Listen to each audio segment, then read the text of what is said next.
What's up, everybody? Justin and Billy. We are here because, you know what? We realized that, I'm in my 30s. I think, Billy, you're in your 30s, right? Oh, yeah. We got some things that we wish we would have known starting out. Yeah, that's true. So we're going to cover the top 5 things that we would have told our younger selves about real estate investing.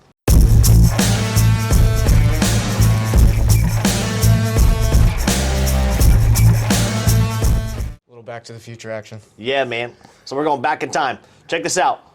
Tip number uno. What we got? We got don't think small. Small. Yeah. It's a long-term game.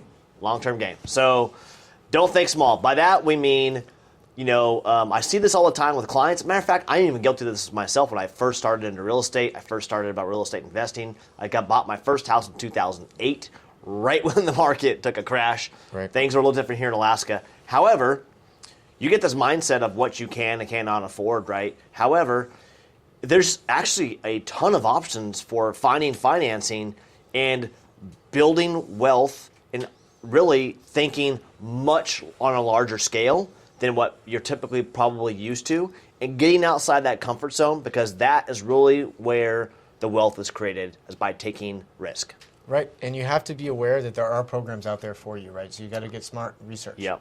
100%. So starting a business, you got SBA. Here in Alaska, you got the, what's the place over at UAA that you can go to? The Startup and Business There's a Resource whole, Center. Yeah, we'll put a link down below here. But man, there's so many avenues to start a business, create funding. There are banks and all kinds of investors looking for great deals and people to help invest in, because that's how deals happen. And of course, they want a place to put money as well. So think much bigger, on a much bigger scale, and it will help you grow at an exponential rate. Lots of people have done it before you. You can do it too. Yeah, 100%. So number 2. So start early. I mean, I wish I've started Yeah, can you imagine if your first purchase would have been a multifamily 15 years ago, and then what that would look like now, right? I know. I kicked myself. I started with a 0 lot line, townhome style house, right, in 2008, but not really knowing anything, and I kind of got matched with an agent who actually provided me 0 education on what our options were, right? So our purchase price was $230,000. Back in 2008, right? I probably could have bought a duplex or a multifamily or something that was going to create additional revenue beyond just a single family home. But I just didn't understand that was even an option for me, mainly because I just don't have that education provided to me. Obviously, now with YouTube and all this, and what we are generating for you guys now is just a ton of education. So hopefully you find all of this useful and be able to kind of put that into play to help build just generational wealth and a bunch of really great passive income. Right. With all the education and resources available out here, really the only thing that's holding you back is you. Yep. So that kind of brings us to item number 3. So tip number 3, or 3, however you want to do it, right? Which is be brave and ask. Right. That's the thing that keeps you from a lot of opportunities, right? Is you just never even ask. Right. So just be brave and ask. What's the worst that could happen? They're going to say no. Exactly. And then you're in the same position you were. But what if they say yes? You don't have to wonder, right? Yeah. What if they say yes? Yeah. So that's something I have learned in my career with investing and with money and all these options and opportunities is you miss 100% of the shots you don't take, right? Which is basically asking all the time, and eventually you're going to get a yes, right? If somebody tells you no, go to another person and ask, right? If you have an opportunity presented, it's just keep pushing and pushing and pushing and driving, asking different people, because at some point, someone is going to take that opportunity with you, see your vision, and then now it comes to fruition, and now you're able to move forward, right? There are risk-adverse people, and there are people that are willing to take a risk. You just have to find the right match for you and that opportunity you're wanting to provide to someone else. True. So now, number 4. So it is start with a large goal. Right. having that vision, right? You can't build something if you don't even have a dream or something to model it after. Right. Right. Yeah. So, I've talked with agents. I've coached with other agents before. I've coached with my team, right? And I hear a lot of the time is what's your retirement goal? What's your end goal in life? Like, I want to have $1 million, and realistically, $1 million is just not a lot of money anymore. I know it sounds crazy to think that, but really it's not going to get you very far. I mean, if the average price of a home is $437,000 here in Anchorage, so I mean that's almost 50% of your net worth is tied up into a home. But really, $1 million is just not a lot of money anymore. So I tell people to think higher, think 5 to 7 million, right. and that should be a goal, something to really shoot and achieve for. And of course, once you hit that $1 million mark, you'll be like, man, Justin was right. What's another 10? Yeah, what's another few, right?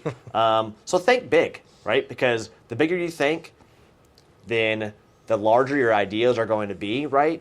And then that's when you start to get into creative financing, and then you start to network with people who are able to potentially provide these opportunities for you, right?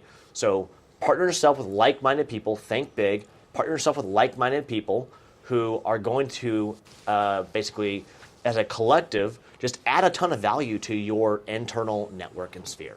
Right, and if you shoot for the stars and land on moon, then... Right, exactly. Once again, kind of brings us back to item number 3, which is just ask. Like, think big and ask, man.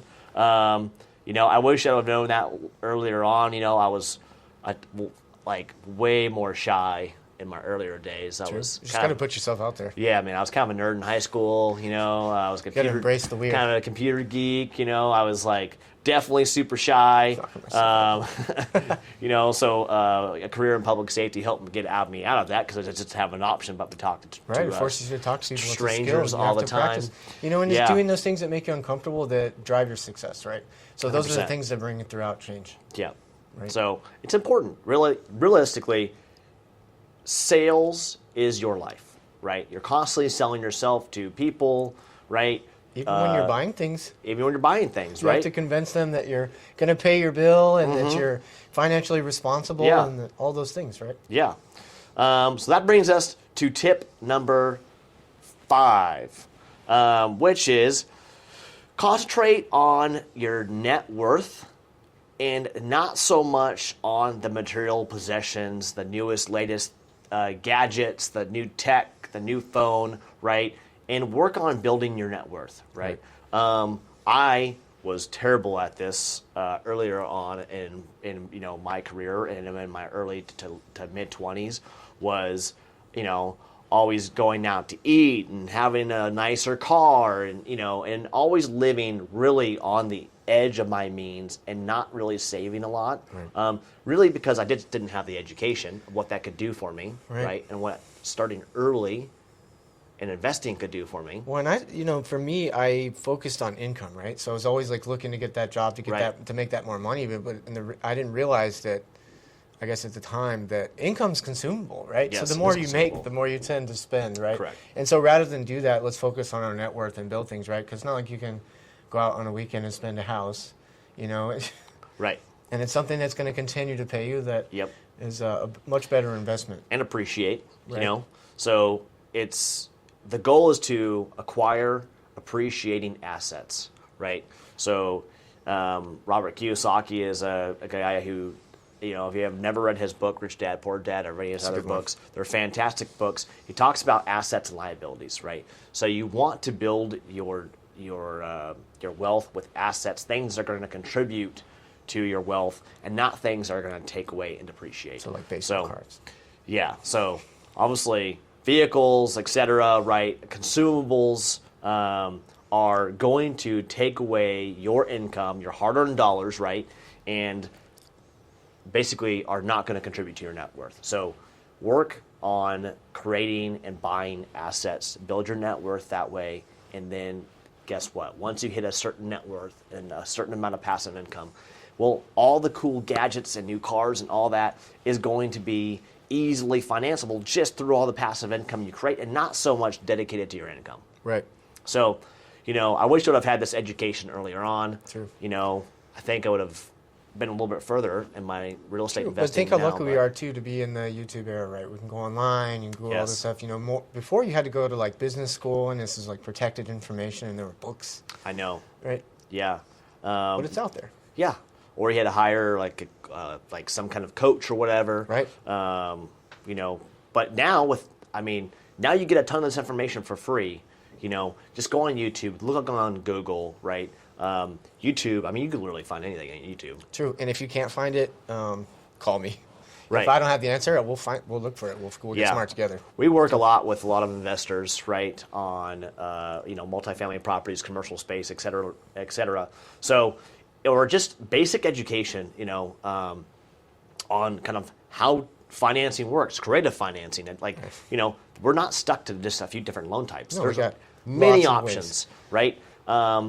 Basically lenders apply interest rates to risk.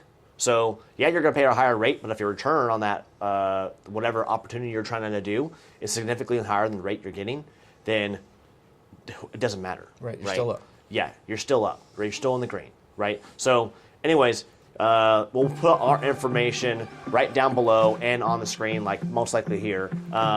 So yeah, somewhere around here. But you guys can always reach out to us. Shoot us a phone call, 907-313-8805. One of my team members will pick up, and we'll make sure to get you guys on the roll. And then please drop us a comment, drop us a like, and hit that subscribe button, right? And let us know what you guys want to see. Like, please tell us what you want to know about real estate investing, and we will do a video on it. I promise you. Yeah, I think if you guys comment below on some of the content you want to see, we'll be glad to cover it. Yep. Well, content comes out 2 times a week. Make sure to subscribe to our Real Estate podcast as well. It's in the playlist. We cover just did a lot of Alaska businesses, man, and they love our support. So It's a good way to stay connected with what's happening locally. all right, guys. See you in the next one. Thanks, guys.